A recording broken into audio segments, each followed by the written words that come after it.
The interstellar diplomatic summit on Earth erupts into chaos as Una, the Lurian ambassador, challenges Johnny Campbell to a deadly mating ritual. Her announcement silences the bustling conference hall.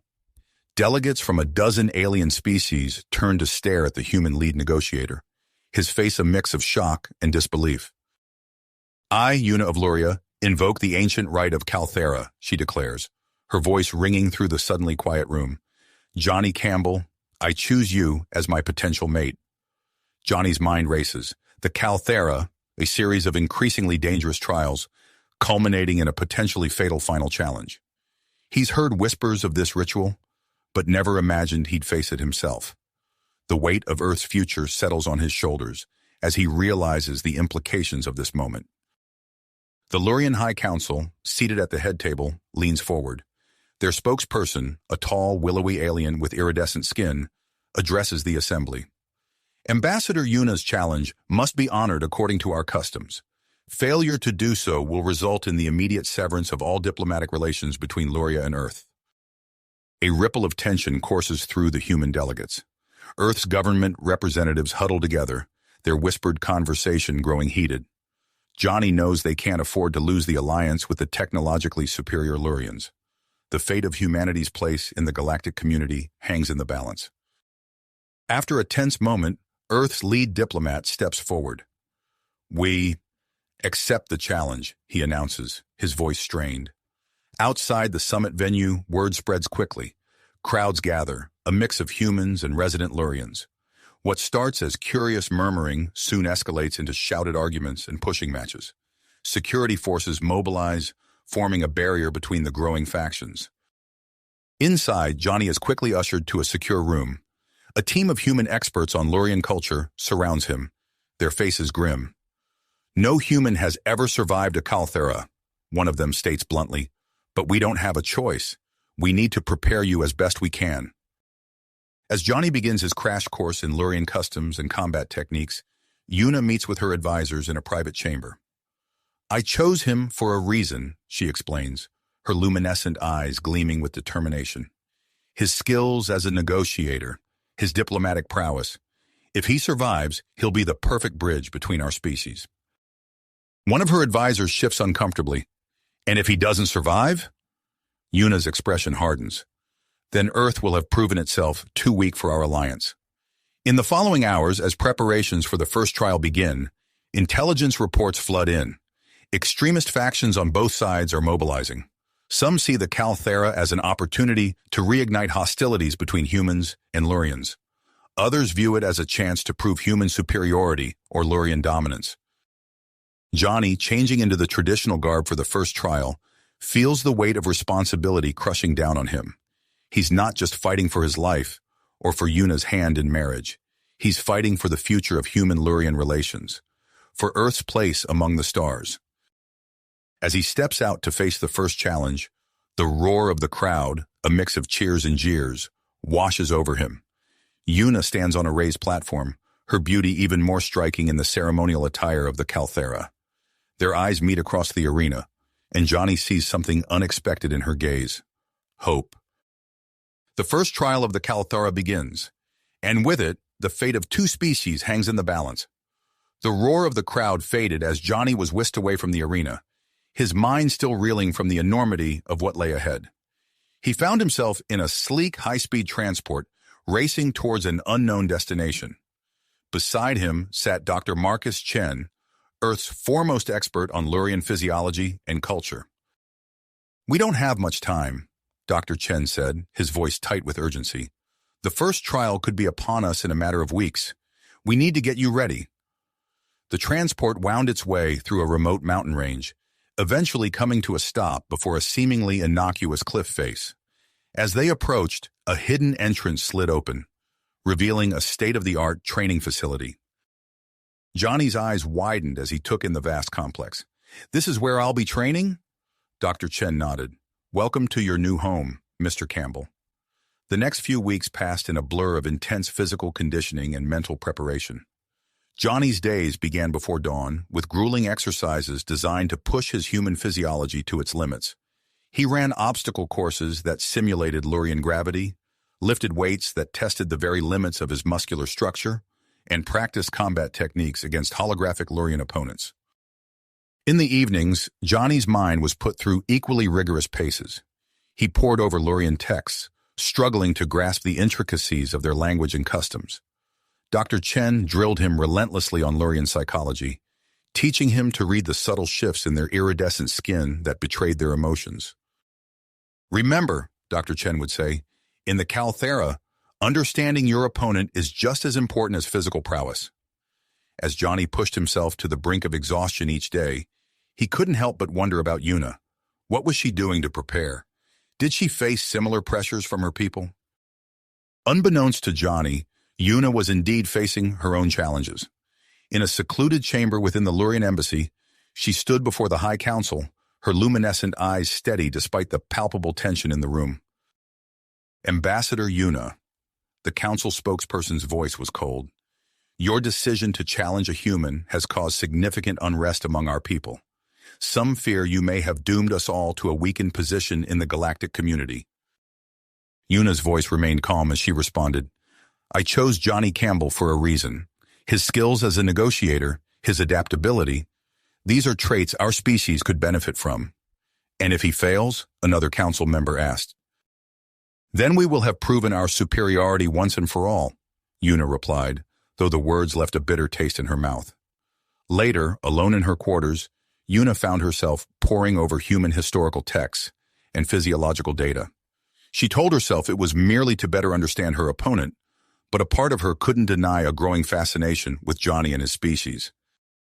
As the date of the first trial drew near, the world outside the training facility and embassy walls grew increasingly chaotic. News feeds that Johnny and Yuna glimpsed between their preparations showed growing unrest. Anti-alien protests clashed with pro-cooperation rallies in cities across the globe. The Calthara had become more than a personal challenge. It was now a flashpoint for human-Lurian relations. In a high-security briefing room, General Alexander Graves of Earth's Interstellar Security Force frowned at the holographic displays before him. We've confirmed the intel, he told his team. The purists are planning to sabotage the Calthera. We need to lock this down now. As his team scrambled to implement new security protocols, Graves couldn't shake a sense of foreboding. The stakes of this ritual had grown far beyond what anyone could have anticipated. The day of the first trial arrived with a palpable sense of tension in the air. Johnny was transported to the newly constructed arena in an armored vehicle, his heart pounding as he caught glimpses of the massive crowds through tinted windows. As he was led to the arena entrance, Dr. Chen gave him a final piece of advice. Remember your training, but also trust your instincts. You're representing all of humanity out there. Johnny nodded, swallowing hard as he stepped into the arena. The roar of the crowd was deafening, a mix of human and Lurian voices creating a surreal cacophony. He scanned the sea of faces until his eyes locked with Yuna's across the arena. For a moment, the noise faded away. Johnny saw something in Yuna's gaze, a mix of dedication, curiosity, and something else he couldn't quite identify.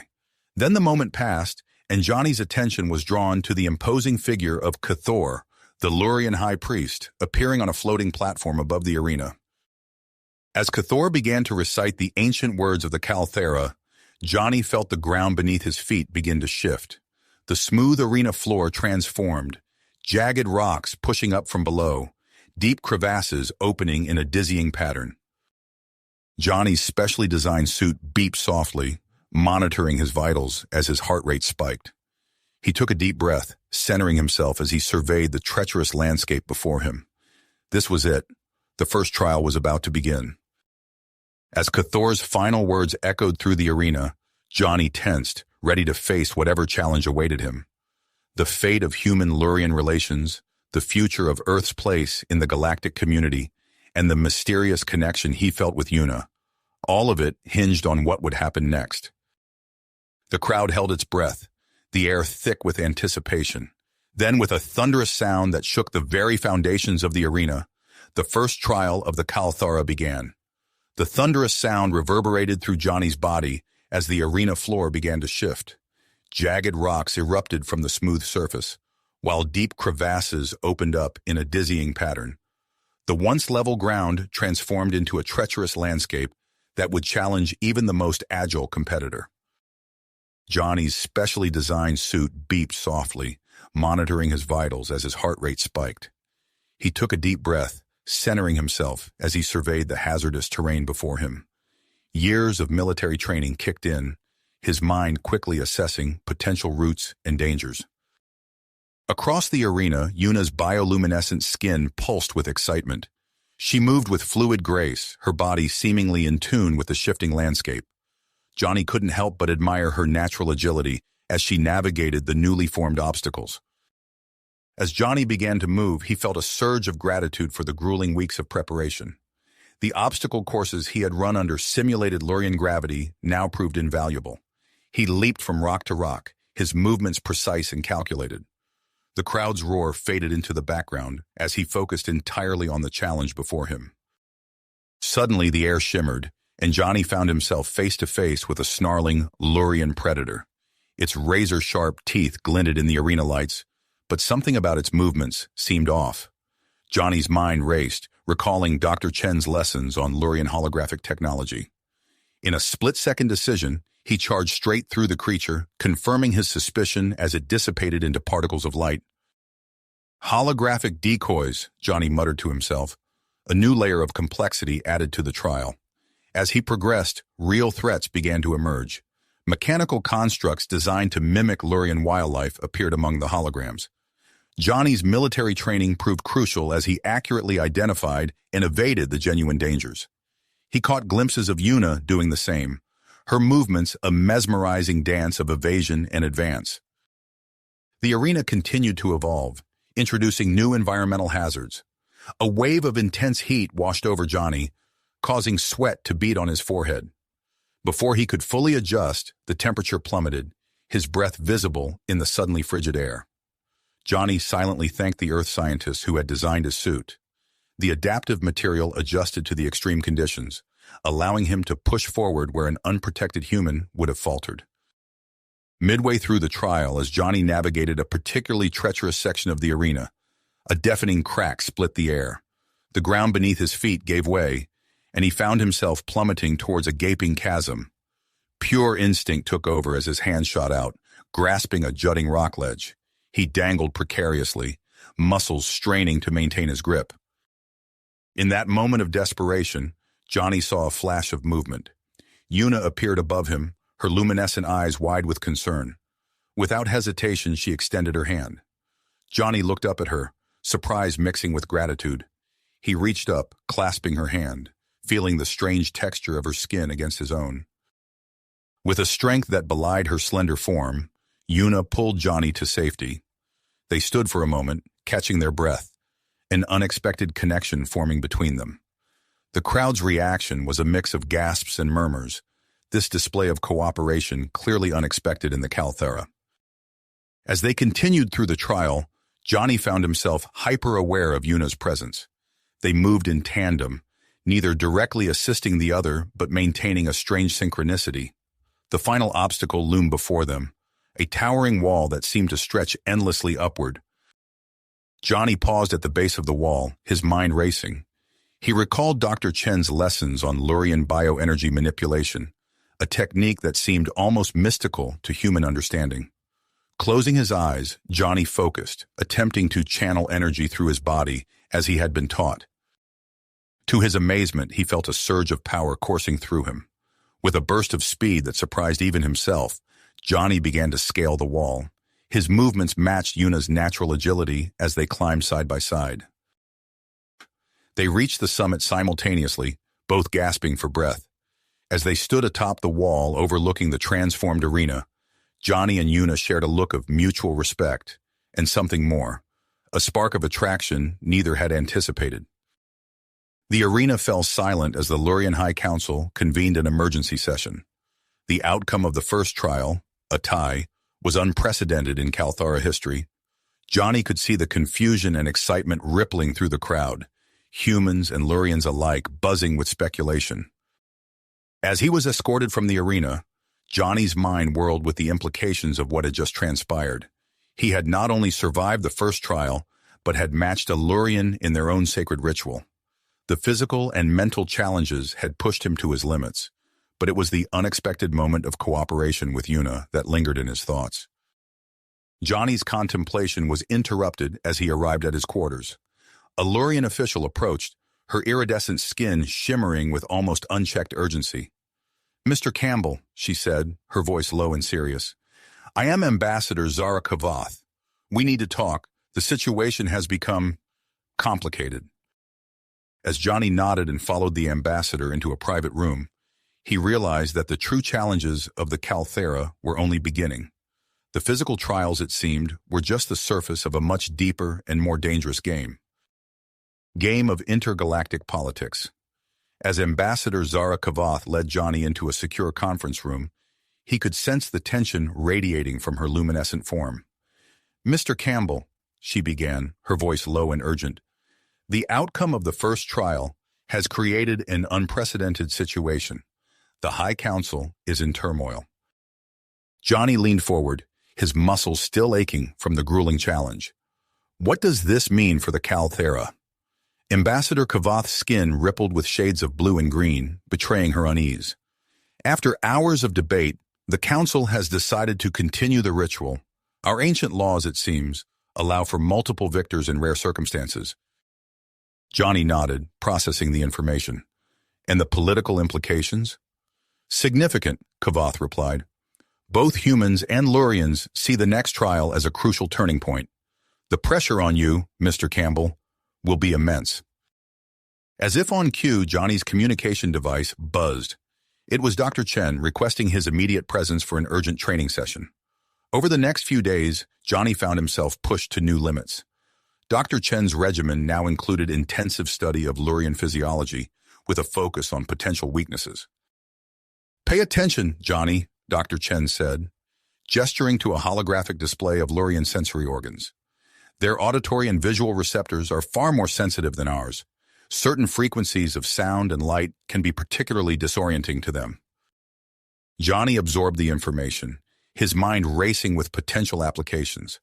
As they delved deeper into Lurian biology, he couldn't help but think of Una, remembering the feel of her hand as she pulled him to safety.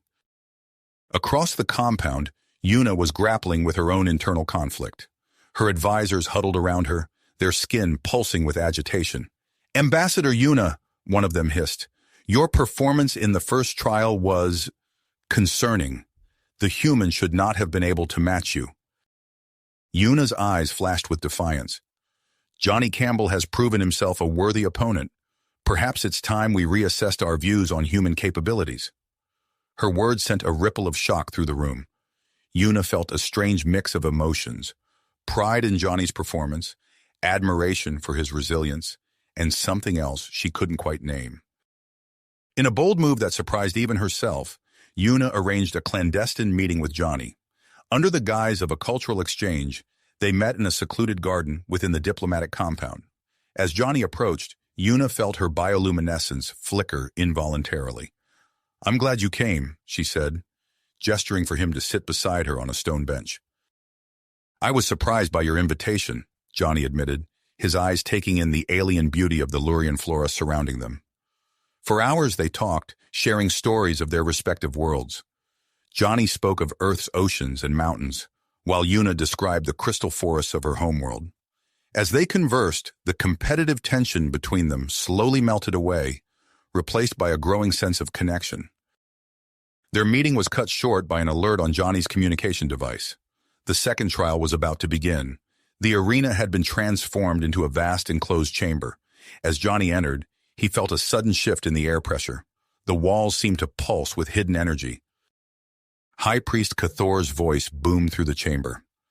"The second trial tests not your physical prowess, but your mental fortitude. You will face sensory challenges beyond anything you have experienced before." Johnny's heart raced as the chamber came to life. Lights flashed in dizzying patterns, while sounds oscillated at frequencies that made his teeth vibrate. He caught glimpses of Una across the chamber, her luminescent skin fluctuating wildly in response to the stimuli. Drawing on his military training and Dr. Chen's lessons, Johnny fought to maintain his composure. He focused on his breathing, using techniques he had learned to resist interrogation. The onslaught of sensory input was overwhelming, but he pushed through, one step at a time. Suddenly, the intensity of the stimuli spiked to unbearable levels. Johnny's instincts screamed that something was wrong. Through the haze of disorientation, he saw Una stumbling, her form convulsing in pain. Without hesitation, Johnny moved towards her. Using the techniques Dr. Chen had taught him, he positioned himself to shield Una from the worst of the assault. As he held her, he felt a surge of energy coursing through his body, a result of the specialized training he had undergone. The overload lasted only seconds before the chamber's systems normalized, but those seconds felt like an eternity. As the dust settled, Johnny found himself still holding Una, their eyes locked in a moment of shared relief and something deeper. The crowd's reaction was a cacophony of gasps, cheers, and murmurs of disbelief. Johnny's act of protection had not gone unnoticed, challenging long-held Lurian beliefs about human capabilities and character. As they were led from the chamber, Johnny caught snippets of conversation among the Lurian spectators. Many seemed impressed by his resilience and selflessness, while others muttered darkly about the threat he posed to their way of life. The official announcement came as they reached the recovery area. Another tie, 2 consecutive draws in the Kalthara, an outcome unprecedented in the ritual's long history. As Johnny collapsed onto a recovery bed, his pupils dilating from the intense experience, he felt a gentle touch on his arm. It was Una, her eyes shimmering with a mix of gratitude and confusion. "Why did you help me?" she asked softly. Before Johnny could respond, they were interrupted by a flurry of activity. Medical staff swarmed around them, checking for lasting effects from the sensory overload.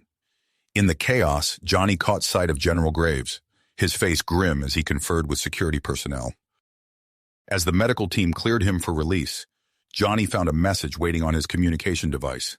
The sender was unknown, the content cryptic. "The true challenge lies beyond the arena. The future of 2 worlds hangs in the balance. Trust no one."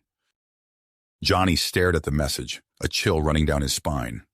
As he prepared for the grueling training that would precede the 3rd trial, he realized that the Kalthara was far more than a test of individual worth. It had become a crucible for the future of human-Lurian relations, with forces at work that he was only beginning to understand. With renewed drive, Johnny set out to unravel the complex web of politics and hidden agendas surrounding the Kalthara. The 3rd trial loomed on the horizon, promising challenges that would test not just his physical and mental abilities, but his understanding of the intricate dance of interspecies diplomacy. Diplomacy. As Johnny pondered the cryptic message on his device, he couldn't shake the feeling that he was now entangled in something far greater than a mere competition. The days leading up to the 3rd trial were a whirlwind of intense preparation and mounting tension.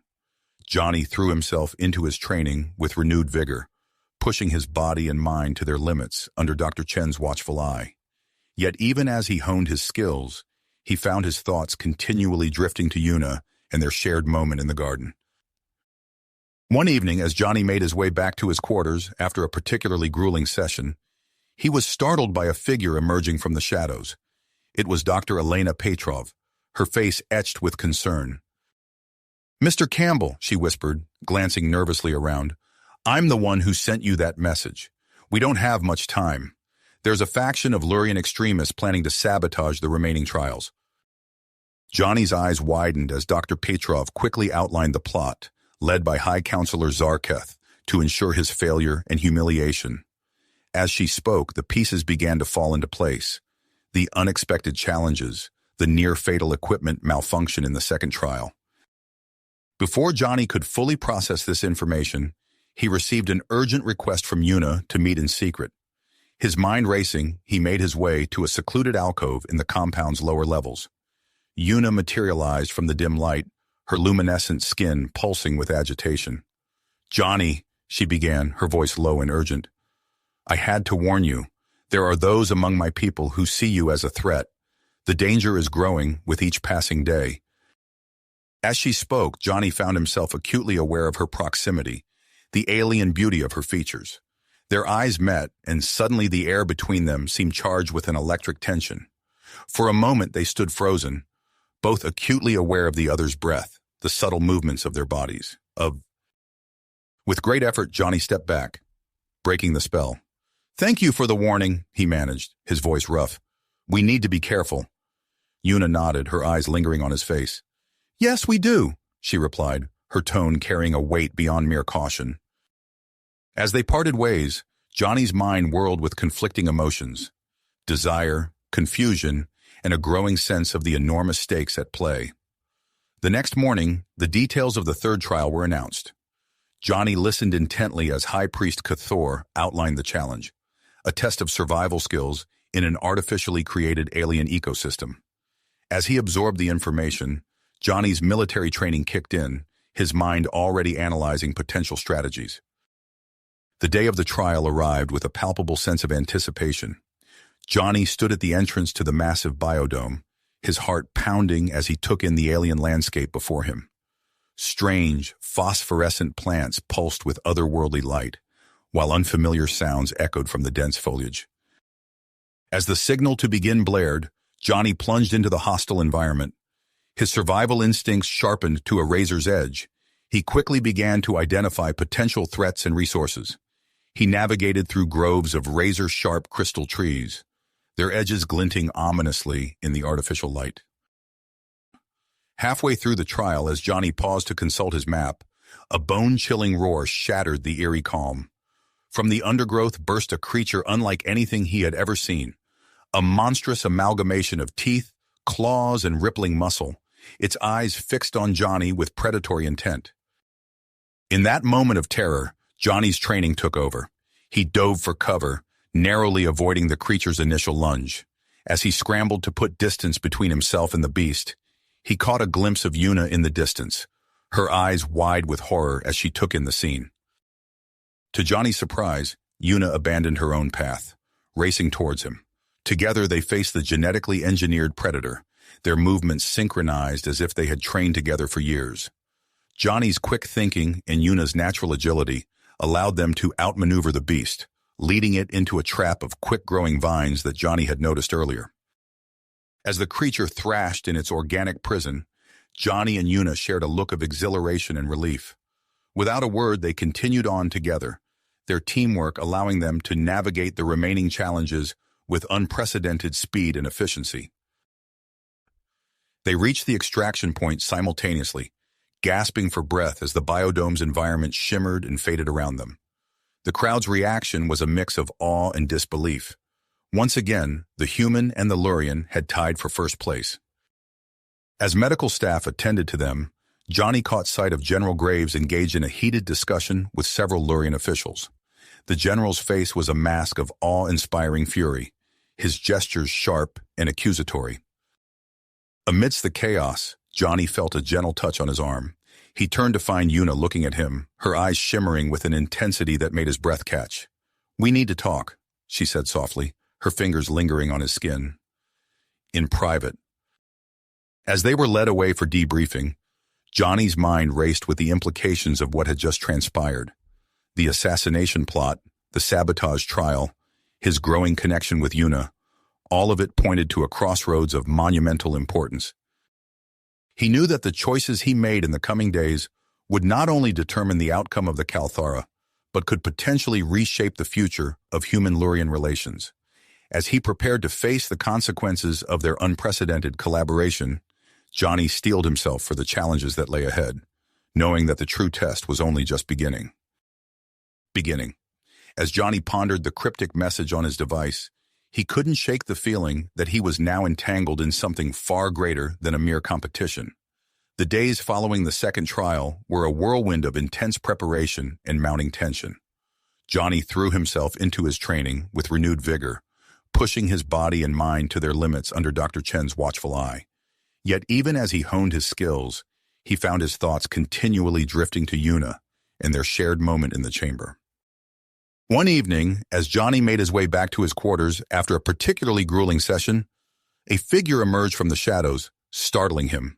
It was Dr. Elena Petrov, her face etched with concern. "Mr. Campbell," she whispered, glancing nervously around, "I'm the one who sent you that message. We don't have much time.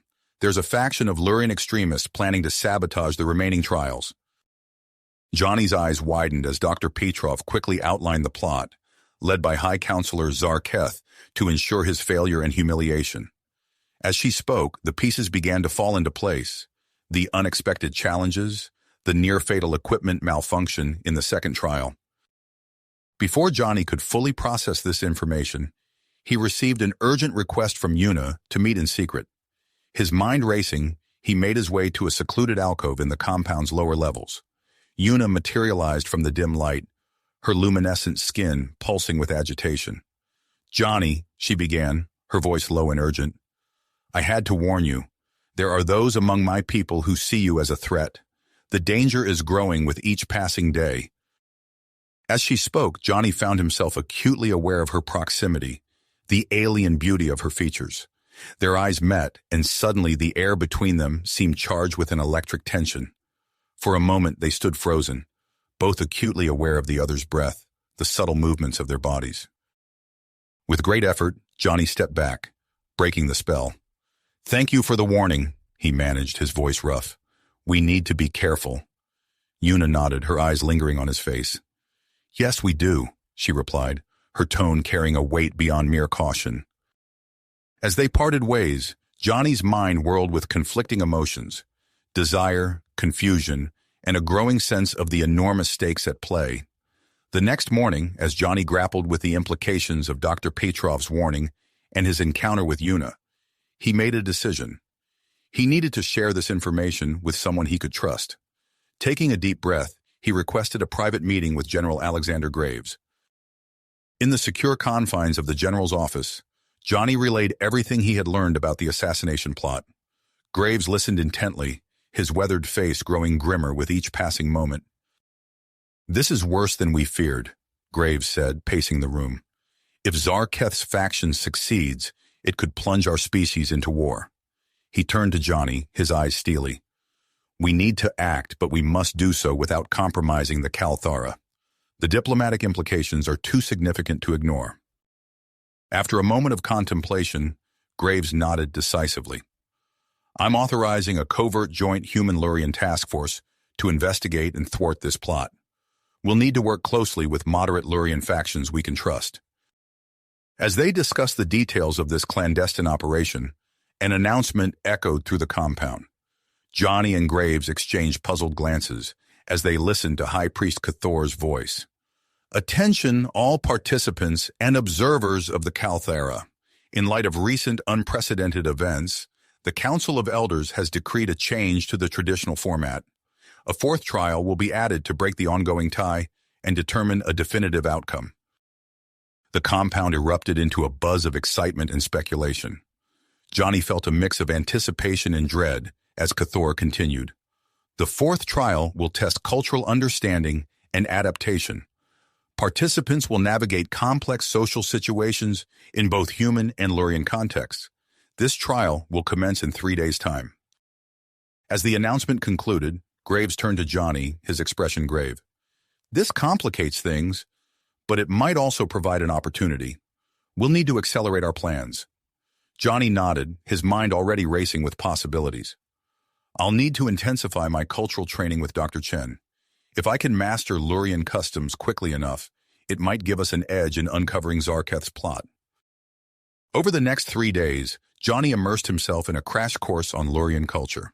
Dr. Chen pushed him to the limits of his mental endurance, drilling him on everything from subtle body language cues to complex social hierarchies. During one particularly intense session, Johnny stumbled upon information about an obscure Lurian diplomatic ritual. As Dr. Chen explained its intricacies, Johnny's eyes lit up with realization. "This could be the key," he muttered, his mind whirling with possibilities. "If I can execute this ritual correctly during the trial, it might allow us to expose Zarketh without disrupting the Kalthara itself." As Johnny refined his plan, Una faced her own challenges. Her superiors, alarmed by her apparent closeness to the human competitor, pressured her to distance herself from Johnny. Torn between her growing feelings and her duty to her people, Una chose a third path. In secret, she began gathering evidence of Zarketh's plot, unaware that Johnny was working towards the same goal. The day of the fourth trial arrived with a tension that hung over the compound like a storm cloud. Johnny stood at the entrance to a vast holographic chamber, his heart pounding with a mix of anticipation and nerves. As the door slid open, he stepped into a perfect replica of a Lurian diplomatic reception. The trial had begun, and with it, the most dangerous game of Johnny's life. As he navigated the complex web of Lurian social customs, he kept his senses alert for any sign of Zarketh's assassins. Each conversation was a delicate balance of cultural etiquette and subtle information gathering. Halfway through a particularly tense exchange with a Lurian elder, Johnny caught sight of Una across the room. Their eyes met for a fleeting moment, and he saw in her gaze a mirror of his own dedication and fear. Suddenly, a commotion erupted near the center of the room. Johnny's trained instincts kicked in, and he recognized the signs of an impending attack. Without hesitation, he moved towards the disturbance, his mind racing to recall the steps of the diplomatic ritual he had learned. As Zarketh's assassins made their move against a prominent moderate counselor, Johnny launched into action. His voice rang out clear and strong, invoking the ancient words of the Lurian ritual. The room fell silent as all eyes turned to him. "By the ancient rites of Kalvara," Johnny proclaimed in flawless Lurian, "I challenge the honor of those who would bring violence to this sacred gathering." His words, perfectly chosen and delivered, had the desired effect. The assassins faltered, caught off guard by this unexpected invocation of Lurian law. In that moment of confusion, Johnny and the loyal Lurian security forces moved to apprehend them. The holographic simulation dissolved around them as alarms blared throughout the compound. The Kalthera had been disrupted, but a far greater crisis had been averted. In the chaos that followed, Johnny found himself face to face with Una. The intensity of recent events and their shared role in uncovering the plot seemed to dissolve the barriers between them. Without a word, they moved closer, drawn together by a force beyond their control. Their lips met in a kiss that defied the boundaries of their species.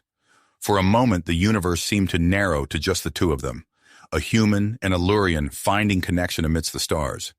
But the moment was fleeting. A sharp voice cut through their reverie, calling them to an emergency session of the Lurian High Council. As they parted, Johnny and Una shared a look of understanding. Whatever came next, they would face it together. As they hurried towards the council chambers, Johnny's mind raced with the implications of what had just transpired. The assassination plot had been foiled, but at what cost? The Kalthara lay in disarray, its outcome uncertain. And now, with his feelings for Una out in the open, he had added yet another layer of complexity to an already volatile situation. The doors to the High Council chamber loomed before them, holding behind them the fate of two worlds. Johnny took a deep breath, steeling himself for whatever challenges lay ahead. As the doors began to open, he felt Una's hand brush against his, a silent gesture of solidarity. Together they stepped forward into the unknown, ready to face the consequences of their actions and the uncertain future that awaited them. As the doors to the High Council chamber swung open, Johnny and Una stepped into a cauldron of tension. The air crackled with the weight of unspoken accusations and scarcely controlled fury. High counselors from both species sat arrayed in a semicircle, their faces etched with lines of worry and fatigue. The emergency session stretched on for hours, a grueling marathon of debates, accusations, and counter-arguments. Johnny stood firm, his posture rigid as he recounted the events that had led to the disruption of the Kalthara. Una, her luminescent skin pulsing with nervous energy, corroborated his testimony, her voice steady despite the hostile glares from some of her own people. As the arguments raged on, Johnny found his mind drifting back to their shared moment before entering the chamber. The memory of Una's lips against his own anchored him, a reminder of what they were fighting for. Finally, after what seemed like an eternity, High Priest Cathor rose to his feet, his imposing figure commanding immediate silence. "We have deliberated nearly impossible," he intoned, his multifaceted eyes sweeping the room. "The Kalthara is our most sacred tradition, but these are unprecedented times. We cannot ignore the bonds that have formed between our peoples, nor can we dismiss the threats that seek to undermine our fragile peace." Cathor paused, his gaze settling on Johnny and Una. "Therefore, we have decided that the Kalthara will continue, but not as we have known it. The fifth and final trial will be a joint mission, requiring our human and Lurian champions to work together as one." A ripple of shocked murmurs swept through the chamber. Johnny felt a surge of both excitement and apprehension. He glanced at Una, seeing his own mix of emotions mirrored in her alien features. As they exited the council chambers, the compound was abuzz with the news. Humans and Lurians alike gathered in small clusters, their voices a mix of excitement, confusion, and in some cases, outrage. General Graves approached Johnny, his face a mask of concern. "Campbell, we've got a situation brewing back on Earth. A group calling themselves Earth First has launched attacks on Lurian diplomatic outposts. They're led by Colonel Marcus Stryker." Johnny's blood ran cold at the mention of his former commanding officer. "Stryker? I thought he was discharged years ago." Graves nodded grimly. "He was. Now he's channeling his xenophobia into this radical movement. I need you to pull double duty. While you prepare for this final trial, I want you to infiltrate Earth First and help us bring them down from the inside." As Johnny absorbed this new mission, he noticed Una engaged in a heated discussion with a group of Lurian officials. Their gestures were sharp, their voices low but intense. When she finally broke away, her bioluminescence was dimmed, a sign of distress Johnny had learned to recognize. "Death threats," she murmured as she joined him. "Some of my people see me as a traitor for working so closely with you." Johnny instinctively reached out to comfort her, then hesitated, acutely aware of the eyes on them. Una noticed his aborted gesture and gave him a sad smile. "We knew this wouldn't be easy," she said softly. Over the next few days, Johnny and Una threw themselves into joint training sessions, pushing the boundaries of human-Lurian cooperation. They developed a shorthand, anticipating each other's moves with an almost preternatural synchronicity. During one particularly grueling session, Dr. Elena Petrov approached them, her eyes alight with excitement. "I've made a breakthrough," she announced breathlessly, "a bioenhancement procedure that could potentially allow humans and Lurians to overcome their biological incompatibilities." The implications of her words hung in the air between them. Johnny and Una exchanged a loaded glance, the possibility of a shared future suddenly more tangible than ever before. As the day of the final trial approached, tensions on Earth continued to escalate. Colonel Stryker's Earth First movement gained traction, their attacks growing bolder and more frequent. Johnny found himself walking a razor's edge, gathering intelligence on the organization while maintaining his cover. The situation came to a head during a human-Lurian cultural exchange event. Stryker, aware of Johnny's mission, orchestrated a public confrontation designed to expose him. As Johnny navigated the crowded event hall, he spotted Stryker approaching, flanked by Earth First supporters. "Well, if it isn't the traitor himself," Stryker called out, his voice carrying across the suddenly hushed room. "Tell me, Campbell, how does it feel to betray your own species?" Johnny's mind raced, acutely aware of the delicate balance he needed to maintain. He could feel Una's eyes on him from across the room, her concern palpable even at a distance. Drawing on his intensive training in both human and Lurian customs, Johnny crafted his response carefully. He addressed Stryker with a Lurian gesture of respect, while his words carried the weight of human conviction. "Colonel, I haven't betrayed anyone," Johnny said, his voice steady. "I'm working to secure a future where both our species can thrive. The real betrayal would be to let fear and ignorance drive us apart." His words, delivered with unwavering confidence, seemed to resonate with the crowd. Stryker's supporters shifted uncomfortably, their dedication visibly wavering. With the tension defused, security personnel moved in to escort Stryker from the premises. As the final trial loomed closer, the nature of the challenge was revealed. A perilous journey to a newly discovered planet, tasked with establishing first contact with an unknown sentient species. The success of this mission would not only determine the outcome of the Calthera, but also set a precedent for future human-Lurian cooperative efforts. The night before their departure, Johnny and Una found a moment of solitude in the compound's observation deck. They stood side by side, gazing out at the star-studded sky that would soon be their battlefield. "Whatever happens out there," Johnny said softly, "I want you to know." Una placed a finger gently on his lips, silencing him. "I know," she whispered, her bioluminescence pulsing with an intensity that took his breath away. As they leaned in towards each other, alarms blared throughout the compound. Earth First had launched an attack on the launch facility, a last-ditch effort to derail the mission. Johnny and Una exchanged a determined look. Without a word, they raced towards the chaos, ready to face whatever challenges lay ahead. The fate of two worlds rested on their shoulders, and they were prepared to fight for the future they believed in, together. Together, they raced towards the chaos, ready to face whatever challenges lay ahead. The fate of two worlds rested on their shoulders, and they were prepared to fight for the future they believed in.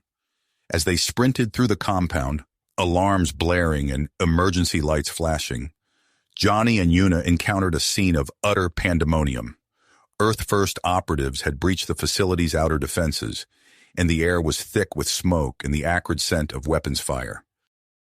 "We need to get to the launch pad," Johnny shouted over the din, his voice barely audible above the chaos. Una nodded, her bioluminescence pulsing rapidly in response to the heightened stress.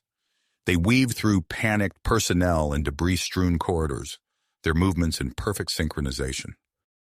As they burst onto the launch pad, they saw General Graves directing a counterattack against the Earth First forces. The general spotted them and gestured urgently towards the waiting spacecraft. "Campbell! Una! Get on board now!" Graves bellowed. "We'll hold them off!" Without hesitation, Johnny and Una sprinted up the boarding ramp. As they strapped themselves into their seats, the ship's engines roared to life. Through the viewport, they watched as Graves and his team pushed back against the attackers. The spacecraft lifted off with a bone-shaking rumble, accelerating rapidly into the night sky. Johnny let out a breath he didn't realize he'd been holding, relief washing over him as the launch facility shrank beneath them. "We made it," he said, turning to Una with a grin. But his smile faded as he noticed her expression. Una's multifaceted eyes were fixed on a display panel, her bioluminescence dimming with concern. "Johnny," she said, her voice tight, "something's wrong with the navigation system." Before Johnny could respond, the ship lurched violently, throwing them against their restraints. Warning lights flashed across the control panel as the craft veered off its intended course. "We're losing control!" Johnny shouted, his hands flying over the controls in a desperate attempt to stabilize their trajectory. But it was no use. The ship continued to accelerate, plunging deeper into uncharted space. Hours passed in a blur of frantic attempts to regain control in tense silence. When they finally emerged from the turbulence, they found themselves in an unfamiliar star system, their navigation systems completely offline. "We need to land," Una said, her voice calm despite the gravity of their situation. "That planet looks habitable." Johnny nodded, guiding the damaged craft towards a blue-green world that loomed before them. The ship shuddered and groaned as they entered the planet's atmosphere, the hull glowing red-hot from the friction. With a bone-jarring impact, they crash-landed in a dense alien forest. Silence fell as the ship's systems powered down, leaving them in near-total darkness. "Are you okay?" Johnny asked, reaching out to touch Una's arm. "I'm unharmed," she replied, her bioluminescence providing a soft, pulsing light in the gloom. "But I fear our communication equipment didn't survive the landing." They unstrapped themselves and made their way out of the ship, emerging into a landscape that was both familiar and utterly alien. Towering trees with iridescent leaves stretched towards a sky painted in shades of purple and green. Strange bird-like creatures with 6 wings soared overhead, their calls echoing through the forest. As they surveyed their surroundings, the reality of their situation sank in. They were stranded on an unknown planet with no way to contact Earth or the Lurian homeworld. "We need to find water and shelter," Johnny said, slipping easily into survival mode. "Then we can assess the damage to the ship and see what we can salvage." Una nodded, her eyes scanning the horizon. "There," she said, pointing to a shimmer in the distance. "I believe I see a body of water." As they made their way through the dense underbrush, Johnny couldn't help but marvel at how seamlessly they worked together, human and Lurian, moving as one through this alien landscape. They reached the edge of a crystal-clear lake just as the planet's twin suns began to set, painting the sky in a riot of colors. As they knelt to drink, a rustling in the nearby vegetation caught their attention. Johnny and Una froze, watching as a group of insectoid creatures emerged from the forest. Standing roughly chest-high to a human, they moved with an unmistakable intelligence, their compound eyes studying the newcomers with obvious curiosity. "First contact," Johnny breathed, his heart racing with a mix of excitement and apprehension. Una slowly raised her hands in a gesture of peace, her bioluminescence pulsing in a soothing pattern.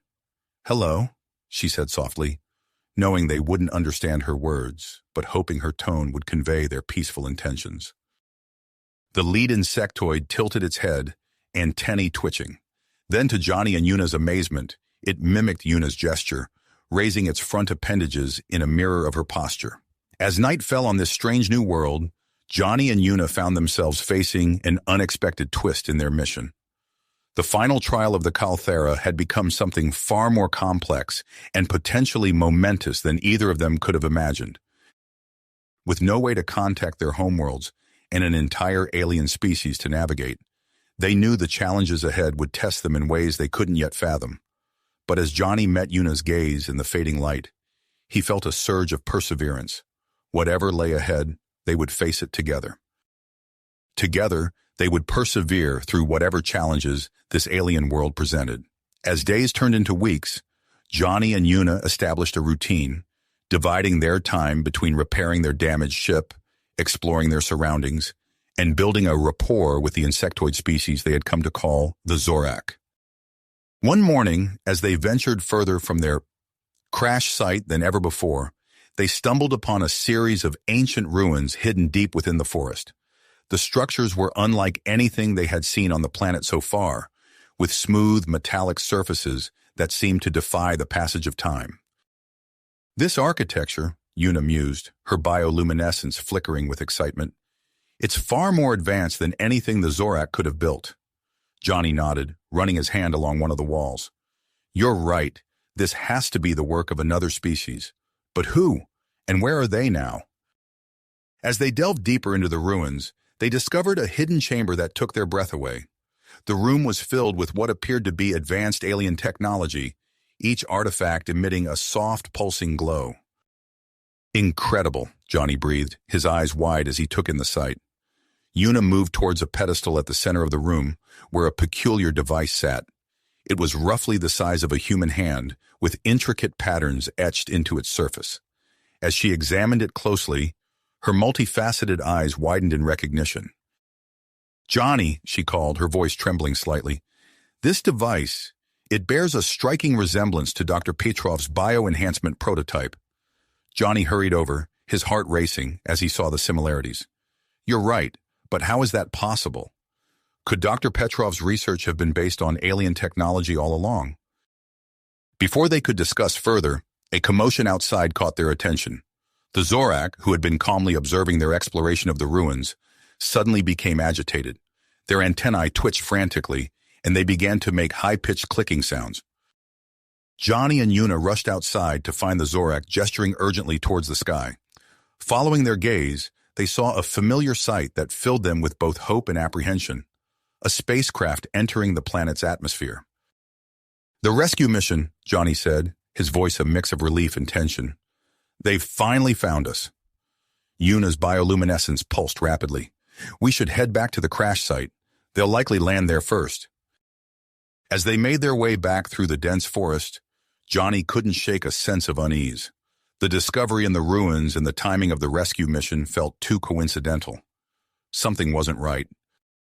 Their suspicions were confirmed as they neared the crash site. The sound of weapons fire filled the air, and they could see flashes of light through the trees. "We need to move carefully," Una whispered, her body tensing for action. They crept forward, using the dense foliage as cover. As they reached the edge of the clearing where their ship had crashed, they were met with a scene of chaos. Two groups faced each other in a tense standoff. On one side stood a team in uniforms bearing the insignia of the Joint Human-Lurian Alliance, led by a stern-faced human woman and a tall, imposing Lurian. On the other side, a ragtag group of humans and Lurians, their weapons trained on the rescue team. With a jolt of recognition, Johnny spotted a familiar face among the attackers. "Colonel Stryker," he hissed, his fists clenching at his sides. Una's bioluminescence dimmed in response to the hostility she sensed. Earth First extremists and Lurian separatists. They must have intercepted the rescue mission's communications. As they watched, Colonel Stryker stepped forward, his voice carrying across the clearing. This ends now. We won't allow this unnatural alliance to continue. Humans and Lurians were never meant to coexist. The leader of the rescue team, the stern-faced woman, stood her ground. Stand down, Stryker. You're outnumbered and outgunned. Don't make this worse for yourself. Stryker's response was to fire a warning shot into the air, causing both sides to tense further. I don't think you understand the situation, Captain Chen. We have nothing to lose. Johnny and Yuna exchanged a quick glance, silently formulating a plan. They needed to intervene before the situation escalated further, but they also couldn't ignore the potential significance of what they had discovered in the ruins. Just as they were about to move, they noticed a familiar figure slipping away from the rescue team. Dr. Elena Petrov, clutching a small case to her chest, was making her way towards the forest edge. She must have come with the rescue team, Yuna whispered. We need to reach her. Whatever's in that case could be crucial. Johnny nodded, his mind racing. Okay, here's the plan. I'll create a distraction, draw Stryker's attention. You get to Dr. Petrov and secure whatever she's carrying. We'll meet back at the ruins. Before Yuna could protest, Johnny burst from their hiding spot, shouting to draw attention away from Dr. Petrov's escape. Stryker, remember me? All eyes turned to Johnny as he emerged from the forest. Stryker's face contorted with rage. Campbell, you traitor! As chaos erupted once more, Yuna slipped away, racing through the underbrush towards Dr. Petrov. Behind her, she could hear Johnny's voice, clear and defiant, addressing both sides of the conflict. Listen to me, all of you. There's something on this planet, something that changes everything. But if we don't stop fighting, we'll destroy any chance we have of understanding it. Yuna reached Dr. Petrov just as Stryker noticed the scientist's attempted escape. Stop her, he roared, turning his weapon towards them. In that moment, everything seemed to happen at once. Stryker fired, the blast narrowly missing Yuna and Dr. Petrov. The Zorak, drawn by the commotion, began to emerge from the forest in greater numbers than ever before. And from the alien ruins, a pulse of energy suddenly erupted, washing over the battlefield and momentarily disorienting everyone present. As the light faded, Johnny found himself standing at the center of the conflict, all eyes on him. In one hand, he held the alien device from the ruins. In the other, Dr. Petrov's case, which had been thrown to him in the chaos. The fate of 3 species now rested in his hands, and the choice he made in the next few moments would shape the future of interstellar relations forever.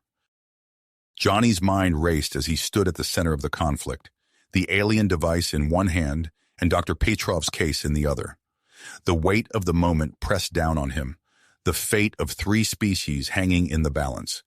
With a deep breath, he made his choice. In one fluid motion, Johnny activated the alien device. A brilliant pulse of energy erupted from it, expanding outward in a shimmering dome that enveloped him, Yuna, and the surrounding area. The air crackled with electricity, and a high-pitched whine filled their ears. Colonel Stryker's weapon, aimed squarely at Johnny, sputtered and died in his hands. The extremist leader stared at the now useless gun in disbelief, his face contorting with rage.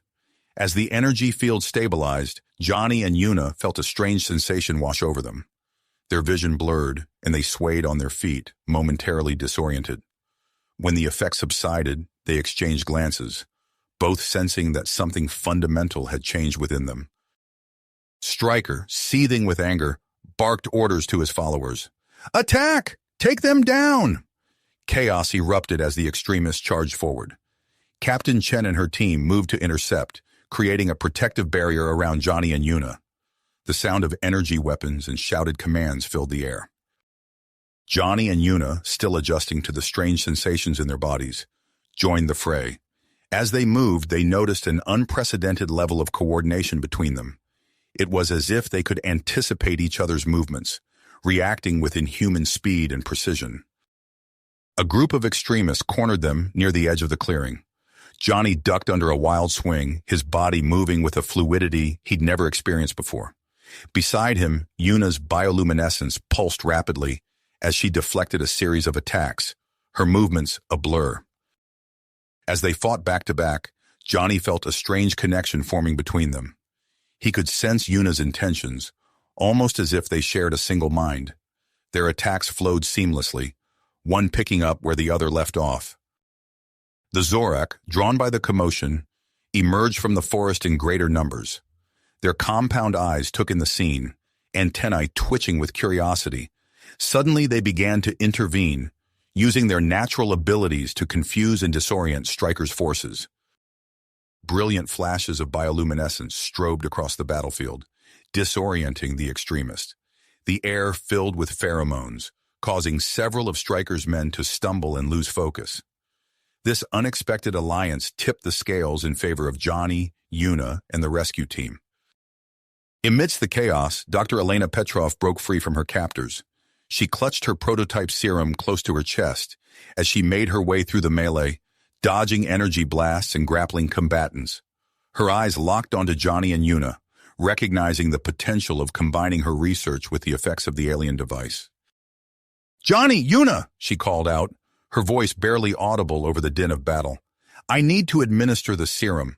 It could stabilize the changes you're experiencing." They fought their way to her, creating a small pocket of calm in the storm of combat. Dr. Petrov's hands shook as she prepared the serum, her eyes darting between the approaching extremists and her work. "This might hurt," she warned, before injecting first Johnny, then Yuna, with the glowing blue liquid.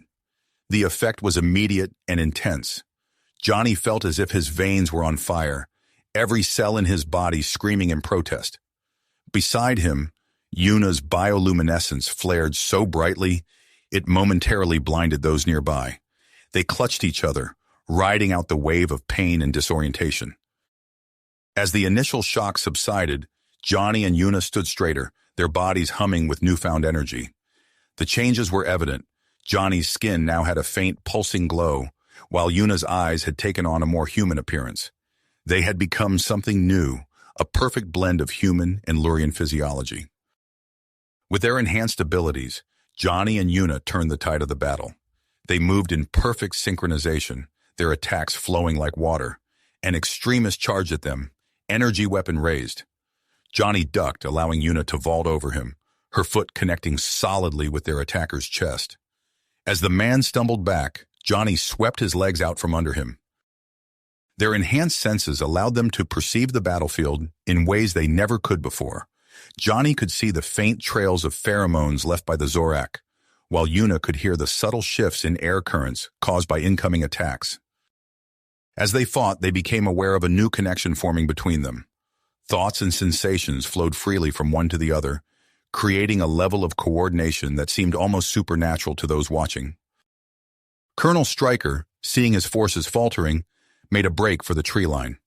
"Fall back!" he shouted, his voice cracking with desperation. "Regroup at the secondary location." Johnny and Yuna locked eyes, a silent agreement passing between them. They couldn't let Stryker escape, not after everything he'd done. With a burst of speed that left even the Zorak staring in amazement, they took off in pursuit. The chase led them deeper into the alien forest, away from the main battle. Stryker crashed through the underbrush, his military training evident in his evasive maneuvers. But Johnny and Yuna were relentless, their enhanced physiology allowing them to close the gap with each passing second. They cornered Stryker at the edge of a steep cliff, overlooking a vast, unknown expanse of the planet. The colonel turned, his back to the precipice, his face a mask of defiance and fear.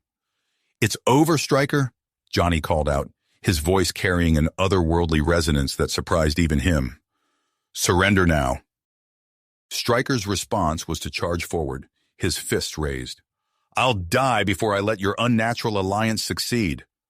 What followed was a brutal hand-to-hand combat, with Stryker's military experience proving a match for Johnny and Yuna's enhanced abilities. The fight was evenly matched, each side gaining and losing ground in rapid succession. As they battled, Johnny and Yuna's mental connection deepened. They found themselves able to coordinate their attacks with unprecedented precision, one creating openings for the other to exploit. The Zorak, having followed the chase, gathered around the clifftop battlefield. Their compound eyes tracked every movement, their primitive minds struggling to comprehend the significance of what they were witnessing.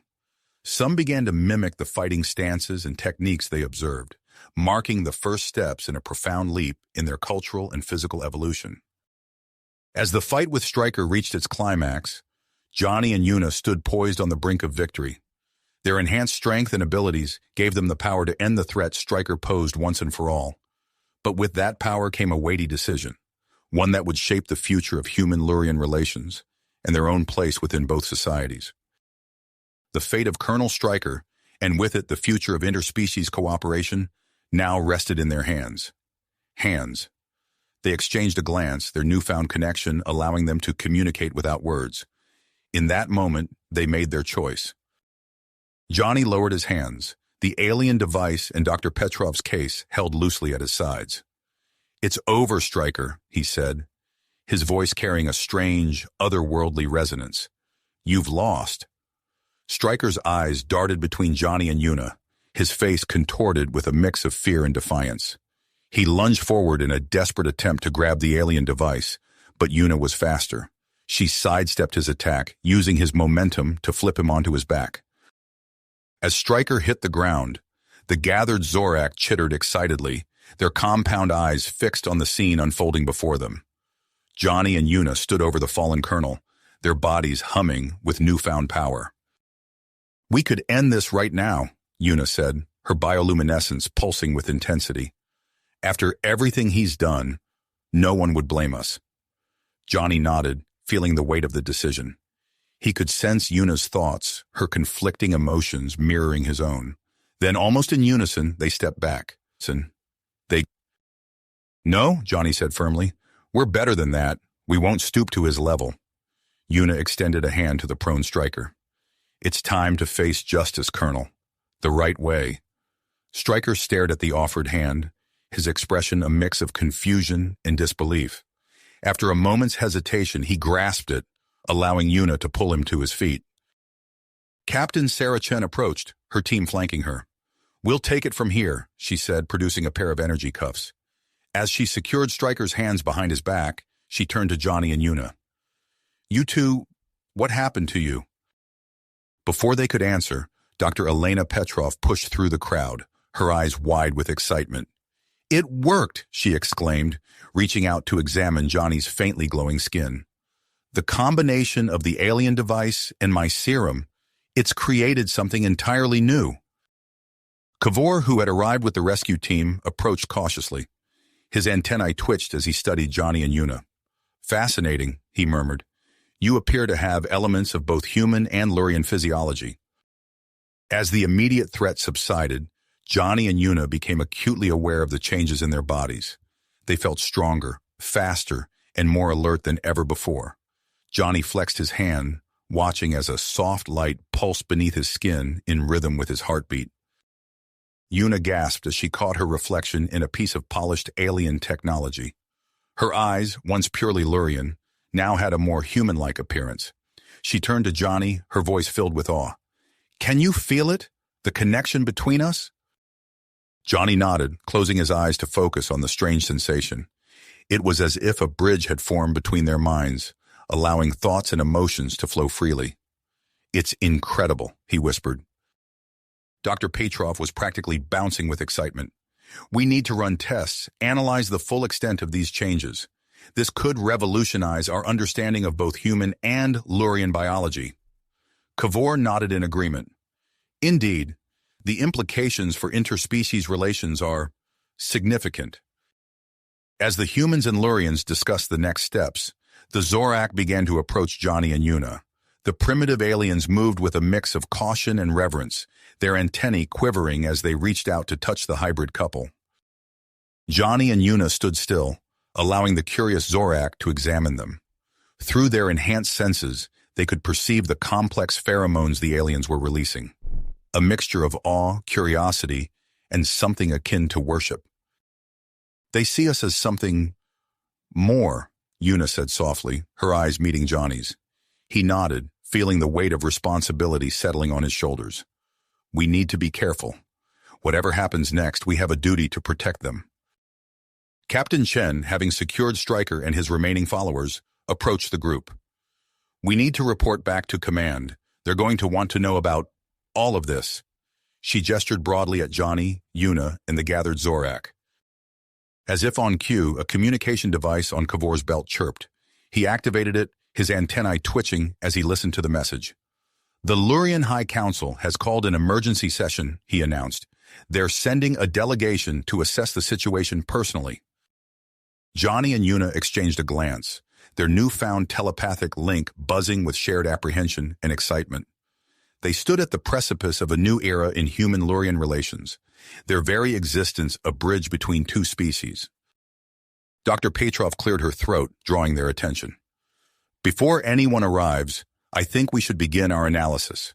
The more we understand about your transformation, the better prepared we'll be for whatever comes next. As the group began to move towards the makeshift research station, a low hum emanated from the alien ruins. Johnny and Una turned, drawn by a pull they couldn't explain. The entrance to a previously hidden chamber had appeared, bathed in a soft, pulsing light. The Zorak chittered excitedly, their compound eyes fixed on the newly revealed doorway. Johnny and Una stepped forward, their enhanced physiology allowing them to sense the complex energy patterns emanating from within. I think, Johnny said slowly, his eyes meeting Una's, we've only scratched the surface of what this place has to offer. Una nodded, her bioluminescence pulsing in sync with the light from the ruins. Whatever's in there, it could change everything. As they stood on the threshold of discovery, the weight of their transformation and the responsibility it brought settled upon them. The future of three species, human, Lurian, and Zorak, hung in the balance, with Johnny and Una at the center of it all. With a shared nod of persistence, they stepped forward into the unknown, ready to face whatever challenges lay ahead. Ahead. The mysterious chamber beckoned, its soft, pulsing light drawing them forward like a siren's call. Johnny and Una exchanged a final glance before stepping through the threshold, their enhanced senses on high alert. The interior of the chamber was a marvel of alien architecture, its walls covered in intricate glowing symbols that seemed to shift and change as they watched. At the center stood a raised platform, upon which rested a crystalline structure that pulsed with an otherworldly energy. As Johnny and Una approached, the crystal began to emit a high-pitched hum. Suddenly, a holographic projection burst forth, filling the chamber with swirling images of stars, planets, and unfamiliar species. It's a database, Una breathed, her eyes wide with wonder. A record of countless civilizations. Johnny nodded, his mind racing with the implications. This could change everything. The knowledge contained here, it's beyond anything we've ever encountered. Their discovery marked the beginning of a new era. As news of the alien database spread, the planet became a focal point for both human and Lurian interests. Within weeks, a grand summit was organized, bringing together representatives from Earth, the Lurian homeworld, and the emerging Zorak leadership. Johnny and Una found themselves at the center of it all, their unique status as human-Lurian hybrids, making them living symbols of unity. As they stood before the assembled delegates, Johnny felt the weight of responsibility settling on his shoulders. We stand at a crossroads, he began, his voice carrying that strange, otherworldly resonance. The knowledge contained in these ruins offers us unparalleled opportunities, but it also presents great challenges. Una stepped forward, her bioluminescence pulsing gently. We propose a solution that will benefit all our peoples. Let us establish a neutral, multi-species colony on this planet, a place where humans, Lurians, and Zorak can live and work together, sharing knowledge and resources for the betterment of all. The chamber erupted into a cacophony of voices. Some delegates shouted their approval, while others voiced vehement opposition. Ambassador Jen, representing Earth's interests, stood up, his face red with anger. And who would control this colony? He demanded. Who would have final say over the alien technology? Before Johnny or Una could respond, Kavor stepped forward, his antennae twitching with excitement.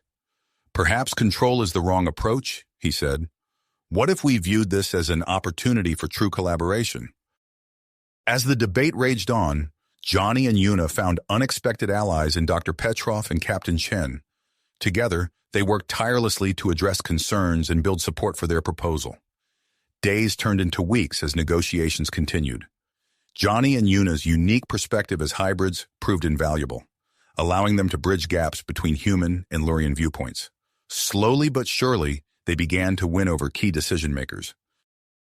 The turning point came when the Zorak leadership, having observed the proceedings with their compound eyes, stepped forward to offer their support. Their endorsement, delivered through a complex series of pheromones and gestures, swayed many of the undecided delegates. As the summit neared its conclusion, Johnny and Yuna made a final, impassioned plea. Standing hand in hand before the assembled representatives, they shared their vision of a future where cooperation and understanding replace suspicion and fear. "We are living proof that our species can not only coexist but thrive together," Yuna said, her voice filled with conviction. Johnny nodded, squeezing her hand. "This colony can be the first step towards a new era of interstellar harmony. We have the chance to build something truly remarkable here. Let's not squander it." Their words resonated throughout the chamber. One by one, delegates rose to their feet, signaling their support. Even Ambassador Zhen, after a moment's hesitation, joined the standing ovation. As the applause died down, Dr. Petrov approached Johnny and Yuna, her eyes shining with excitement. "There's something else you need to know," she said, her voice low. "Kavor and I have been analyzing your hybrid physiology, and we've made an incredible discovery." Johnny and Yuna exchanged a puzzled glance. "What is it?" Johnny asked. Dr. Petrov took a deep breath. "You're capable of natural reproduction. Your hybrid DNA is stable enough to create viable offspring." The news hit them like a shockwave. Johnny felt his heart racing, his knees going weak with the implications. Yuna's bioluminescence flared brightly, reflecting her own surge of emotions. "Are you certain?" Yuna asked, her voice barely above a whisper. Kavor nodded, his antenna twitching excitedly. "We've run multiple simulations. The probability of successful reproduction is high." As the implications of this revelation sank in, Johnny and Yuna realized that their journey was nowhere near the end. The establishment of the colony was just the beginning. They now faced the prospect of creating a truly new form of life, one that would embody the union of human and Lurian species. The news spread quickly through the summit, sparking a fresh wave of excitement and debate. Young humans and Lurians, inspired by Johnny and Yuna's story, began to openly discuss the possibility of interspecies relationships. As the summit drew to a close, plans for the colony began to take shape. Johnny and Yuna found themselves at the forefront of this new endeavor, tasked with overseeing the integration of human, Lurian, and Zorak communities. Standing on the site where the colony would soon rise, Johnny turned to Yuna, their telepathic connection buzzing with shared anticipation and nervousness. "Are you ready for this?" he asked, gesturing at the bustling activity around them as the first construction teams began to arrive. Yuna smiled, her eyes reflecting the light of the alien world's three suns. "Ready or not, the future is here. We'll face it together." As they watched the first foundations being laid, Johnny and Yuna knew that their greatest challenge and their greatest adventure was just beginning. You have reached the end of the story. If you enjoyed this story and want to support us, please leave a like and subscribe to our channel, and for every comment that says 88, I will heart every single one of them. Thank you for your time.